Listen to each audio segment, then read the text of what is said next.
Isang mapagpalang araw sa inyo mga kapatid. Nais ko lang pong magbahagi ng salita ng ating Panginoon na mababasa sa aklat ni Mateo, Kapitulo 6, versikulo 24, patuloy hanggang 34. Diyos o kayamanan. Basa, 24. Walang aliping makapaglilingkod sa dalawang Panginoon, sapagkat kapopota niya ang isa at iibigin ang ikalawa. Paglilingkuran ng tapat ang isa at tahamakin ang ikalawa.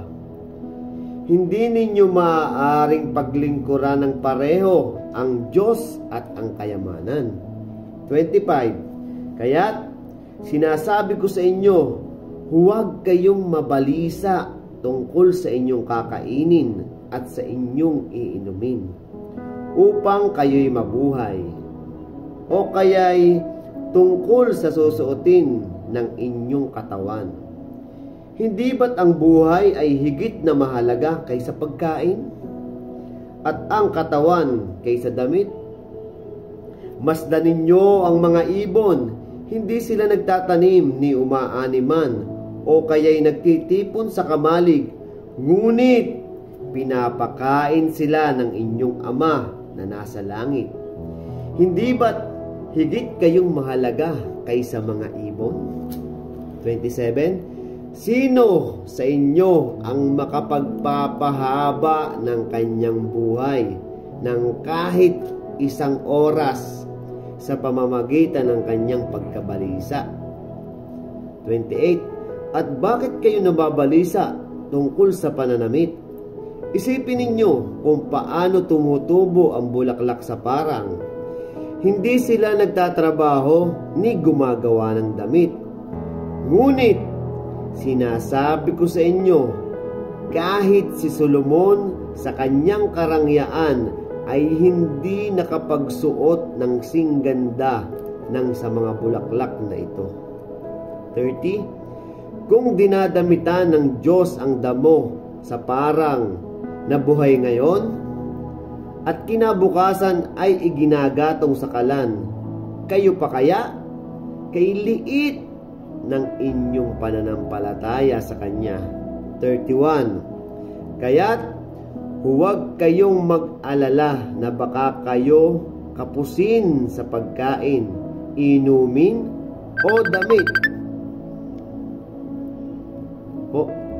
Hindi ba't ang mga hentil ang nababahala tungkol sa mga bagay na ito? Alam na ng inyong Ama na nasa langit na kailangan ninyo ang lahat ng ito. 33. Ito po, life verse ng aming pastor na si Pastor Tim. Ngunit, higit sa lahat ay bigyang halaga ninyo ang kaharian ng Diyos at ang pamumuhay ng ayon sa kanyang kalooban.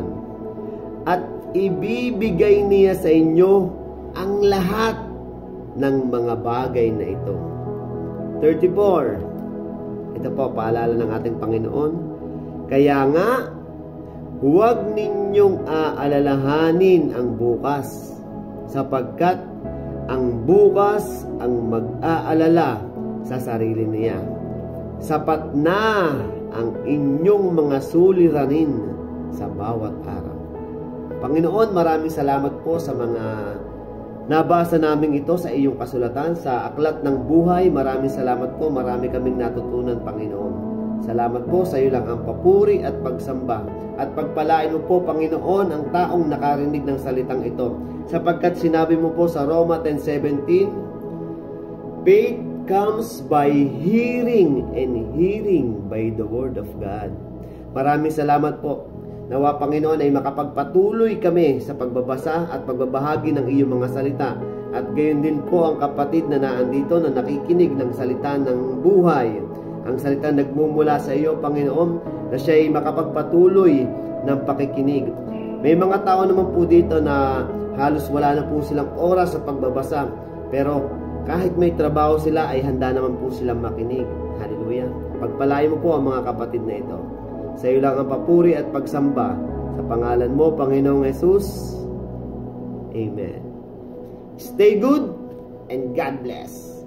Amen.